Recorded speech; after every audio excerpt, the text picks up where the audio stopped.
Why you? Why this audience? Why now? Now, if you are presenting to your team at work, a team that you've regularly present to, these three questions might not be as critical for you to answer. However, if you are invited to present to a board of directors, if you present at a chamber of commerce, if you present here at NAWIC or any audience outside of your sphere, then these three questions are going to be very important for you to answer. And perhaps you have a dream that maybe one day you would be presenting on a stage, virtual or otherwise, to a larger audience, maybe at the NAWIC annual conference. Wouldn't that be exciting?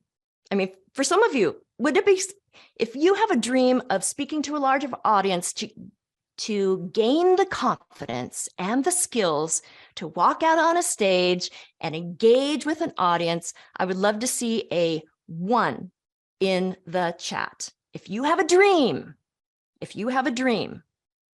even if that dream scares you to death, that it's in your mind. And I'll tell you what, if it's in your mind to start with and you keep working on, TED Talk. Yeah, that's one of my dreams actually too.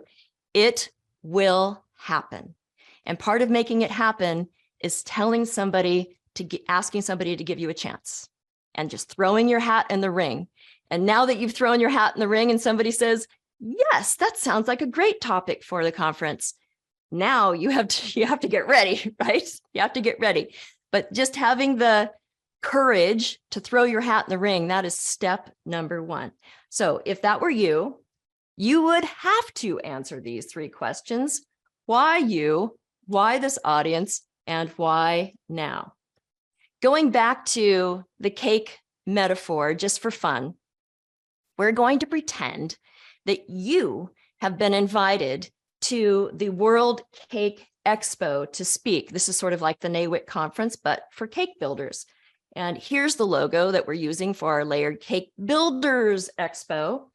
Now, why you? Why you?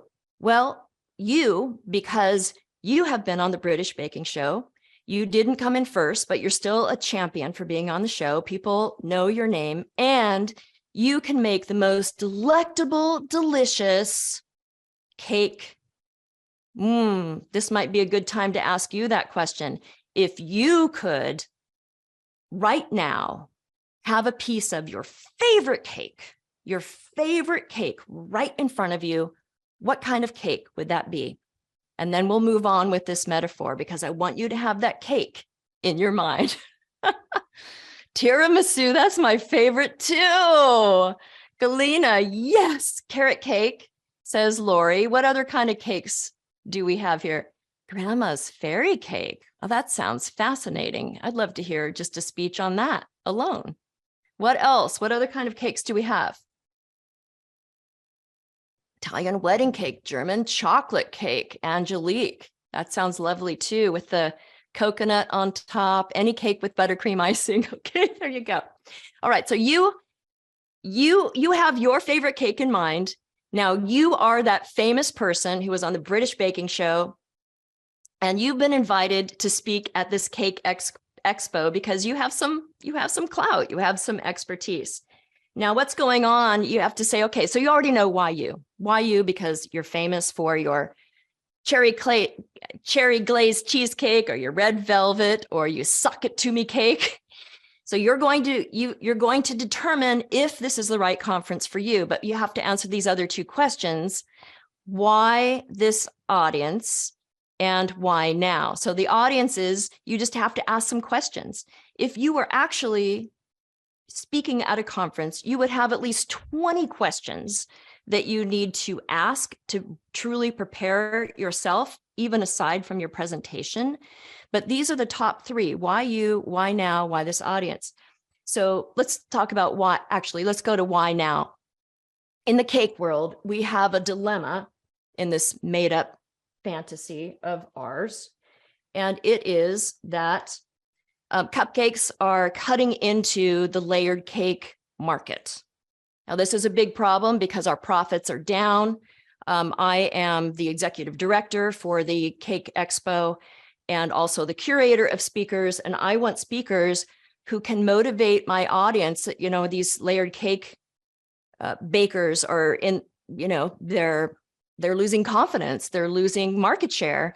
And so I want speakers who can come in and rev them up and give them some new ideas to move forward. Give them some new ideas. This is always, if you're asked to speak at a conference, TED Talk, whatever it is, bring me some new idea that will help me specifically. And then who's in this audience? Who's in this audience? So, you know, there's probably manufacturers reps.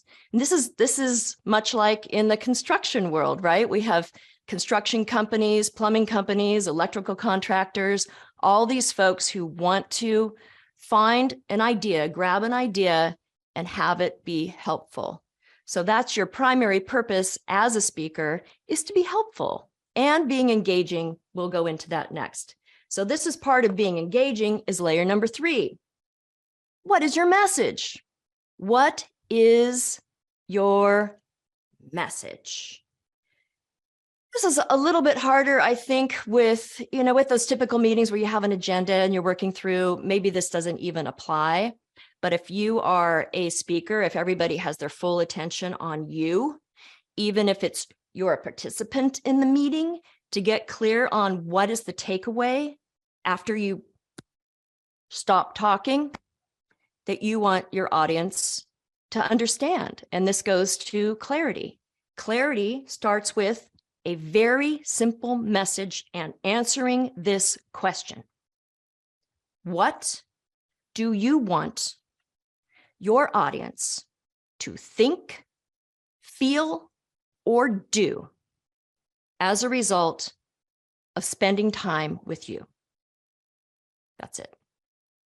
What do you want your audience to think, feel, or do as a result of listening to you, engaging with you, whether it's a safety meeting or whether you're asked to report on your team? What do you want your audience to think, feel, or do in 10 words or less?